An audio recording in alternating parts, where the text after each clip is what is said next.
Solo soy una persona con conocimiento en sistemas. Realmente trabajo para una empresa de tecnología y no soy especialmente creyente en nada paranormal, de hecho soy poco religioso.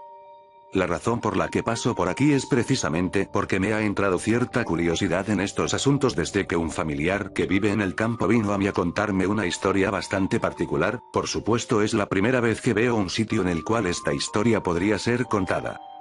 Javier y María son prácticamente dos campesinos, criados a la vieja usanza en una pequeña choza situada a unos 30 minutos a paso de caballo del pueblo más cercano. Javier es un primo lejano del lado de la familia de mi padre. Mi padre, a pesar de actualmente ser médico, viene de una familia muy humilde en el campo, y él logró completar sus estudios de medicina con su propio esfuerzo. Por esta misma razón aún tenemos bastantes familiares en zonas rurales que nunca han salido del campo. La historia me la contó mi primo una temporada que hicimos el viaje hasta ese pueblo y decidimos de paso ir hasta donde el buen primo, ya que le vemos prácticamente una vez al año en temporada de vacaciones. Usualmente nos genera pereza ir hasta donde él vive porque a pesar de ser muy bonito el campo y muy acogedor a la choza, la vía para llegar no es precisamente apta para un vehículo moderno, aunque sea una camioneta como en la que vamos. De hecho, no es una carretera como tal, es solo un camino que se ha formado por el pasar de los animales y carretas o algunas motos y que en invierno es inaccesible a menos que sea en vehículo de tracción animal de 4 patas. También es posible que si dos carros se encuentran, alguno de los dos tenga que regresarse en reversa. Por supuesto nunca ha pasado porque es muy poco transitado. La última vez que lo visitamos, el buen primo tenía la espalda llena de cicatrices. Por supuesto nuestra primera reacción fue preguntarle qué había pasado. Su respuesta me ha dejado atónito ya que es la primera vez que escucho algo similar. No sé si en el pueblo les contaron que me caí del caballo, todo el mundo dice eso, pero María sabe lo que realmente pasó. No quisiera contarle porque están de visita y no quiero que vayan a pasar una mala noche. Más que la razón por la cual nos lo decía, yo podía notar que tenía miedo de contar la historia. Sus ojos trataban de apartar la mirada y buscar otro tema de conversación. Sin embargo yo insistí diciéndole que solo era una historia y que no me podía dejar con la intriga. Bueno, siéntate aquí. Me dijo al rato cuando los demás estaban haciendo otras cosas. No quiero que tu esposa se ponga nerviosa manejando cuando estén de regreso.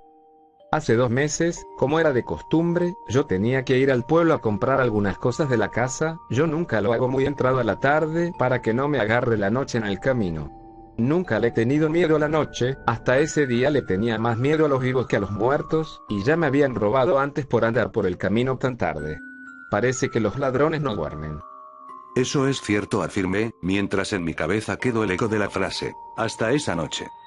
Sin embargo tenía varios animales enfermos. Ya eran 2 vacas que estaban bastante mal y no podía darme el lujo de que se murieran, así que tomé el caballo y comencé a ensillarlo. María inmediatamente me dijo: Javier, ¿para dónde vas? ¿Que no ves que ya es tarde? Me da miedo que vayas solo, ya va a llegar la noche, tengo un mal presentimiento, espera hasta mañana. Yo le ignoré por la misma razón que ya te comenté, no podía darme el lujo de un animal muerto, así que tomé una linterna para alumbrar, aunque yo sabía que era noche de luna llena, por lo tanto, sería una noche bastante iluminada y posiblemente no la usaría para no mostrarle mi posición a nadie. Fui al pueblo lo más rápido que pude, compré en el mercado lo necesario, en el camino me encontré con un par de amigos que me ofrecieron 2 tragos de ron, y luego, seguí, y tal como estaba previsto, una cortina negra cayó sobre el campo. Apenas había comenzado la vía. Por supuesto, el caballo ve mejor que yo, así que yo solo me incliné y traté de ir lo más rápido posible con la luz apagada para no mostrarle mi posición a ningún bandido. Llevaba muy buen ritmo, estimo que debía ir al menos ya por la mitad del camino y me iba sintiendo más tranquilo en cuanto más avanzaba. Sin embargo, cuando llegué a la curvita por donde se llega al arroyo, algo extraño llamó mi atención. Hizo una pausa, como tomando fuerzas para poder explicarme lo que seguía. Mientras hacía eso, su miedo me invadía a mí también. Cuando pasé por la curva vi una silueta, estaba casi seguro de que era una niña. Para este punto ya mi vista se había adaptado un poco a la oscuridad, por lo tanto podía distinguir cosas, pero como pasé tan rápido por aquel punto, no podía estar seguro si era correcto lo que vi o no. Por supuesto, la duda me estaba matando, ¿y si era una niña que se había perdido? ¿Qué tal si la muerde una víbora? Tal vez la pobre no se atrevía a caminar del miedo. En estas tierras tan alejadas es posible que hasta sea violada y nadie escucharía nada. Tantos pensamientos invadieron mi mente que decidí dar la vuelta y asegurarme. Paré en seco el caballo y di la vuelta, encendí mi linterna y comencé a buscar. En menos de un minuto ya la podía ver, a pesar que estaba seguro que había andado bastante mientras decidía si regresar o no. En ese momento no le di gran importancia, pues pensé que tal vez ella había caminado un poco o habría intentado perseguirme y por eso había avanzado. Era una pequeña niña, tendrá a lo mucho unos 7 años, pensé. Estaba vestida completamente de blanco, su rostro parecía angelical aunque tenía una parte tapada por el cabello, y la verdad aún no recuerdo si podía ver sus pies, tal vez estaban confundidos con el pasto, y además, al encender la linterna perdí nuevamente la poca visibilidad que ya tenía y solo podía ver lo que alumbraba directamente. ¿Y qué pasó? Pregunté, aunque el corazón me palpitaba rápidamente, no podía dejar de escuchar. Le pregunté, ¿estás perdida? Ella solo asintió con la cabeza sin mencionar una palabra. ¿Vives cerca?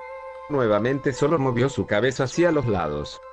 Le dije, si quieres te llevo a mi casa y mañana buscamos a tus papás porque no te quiero dejar sola aquí. Ella asintió, de igual forma solo moviendo su cabeza. Giré el caballo y le dije que si sabía cómo subirse. No había terminado de hablar cuando ya la sentí detrás mío. Me agarró fuerte de la cintura, por supuesto pensé que debía estar aterrada, así que no le dije nada más y reanudé mi carrera hacia mi hogar, que anhelaba ver mucho más en este momento. Sentía como si de repente la temperatura hubiera descendido y pensé, creo que ya ha entrado mucho la noche, debe ser muy tarde. Aceleré nuevamente hasta lo que el pobre animal era capaz. Me daba aún más miedo encontrar algún bandido llevando este acompañante, ya no era solo mi seguridad, también la de esta niña. Él pausó nuevamente, sus manos comenzaron a temblar y su mirada estaba perdida en el recuerdo, como si lo estuviera viviendo de nuevo. Yo noté que algo no estaba bien, el caballo empezaba a bajar la velocidad y por más que yo intentaba no conseguía hacerlo regresar al ritmo que traía. Le dije a la niña, no te asustes, ya casi llegamos. Ese fue el primer momento en que la escuché hablar, aún esa voz resuena en mis sueños y en mis pesadillas, no sonaba como ninguna persona, niño, adulto o anciano que hubiese escuchado antes, y me dijo: Tú no vas para ninguna parte, tú te vas conmigo. Impactado por sus palabras, miré hacia atrás, no podía ver su rostro ya que estaba apoyado sobre mi espalda, pero sus piernas eran tan largas que arrastraban contra el suelo, era eso lo que no dejaba avanzar al caballo, lo estaba frenando. Enseguida me di cuenta de que el frío que sentía no era normal, estaba temblando, mis manos estaban moradas, sin embargo mi espalda estaba muy caliente, sentía un olor a azufre que no desaparecía, aunque estaba avanzando aunque fuera lento. De pronto me habló de nuevo. Reza lo que te sepas si quieres, pero tú te vas conmigo. A mi mente vinieron muchas oraciones, las que había escuchado en la iglesia, las decía así no creyeran nada de eso. Las que había escuchado cuando enterraban a la gente, las que había escuchado rara vez de algún religioso en el colegio. El caballo cada vez iba más lento, casi que se detenía, y cada vez que terminaba alguna oración ella reía y solo decía: Esa ya me la sé, tú te vas conmigo. Él hizo una última pausa. Esta vez el tono de su voz cambió, parece que había más tranquilidad en su rostro. En ese momento me recordé a la bisabuela, ella siempre decía una oración cuando alguien se sentía triste o estaba enfermo, no sé cómo la recordé en ese momento puesto que yo era un pequeño cuando ella falleció.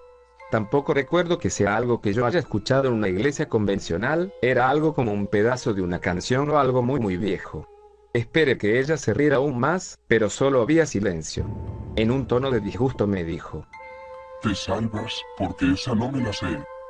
De inmediato desapareció la presión del caballo y comenzó a andar un poco más rápido, aunque se escuchaba en su respiración que estaba muy agotado. La presión en mi espalda desapareció, aunque aún me dolía un poco. Estoy seguro que por el miedo sentía menos el dolor. Cuando llegué a la casa dejé el caballo afuera sin pensarlo y entré donde María. Le di un beso y le conté lo que me había pasado. Ambos estábamos petrificados.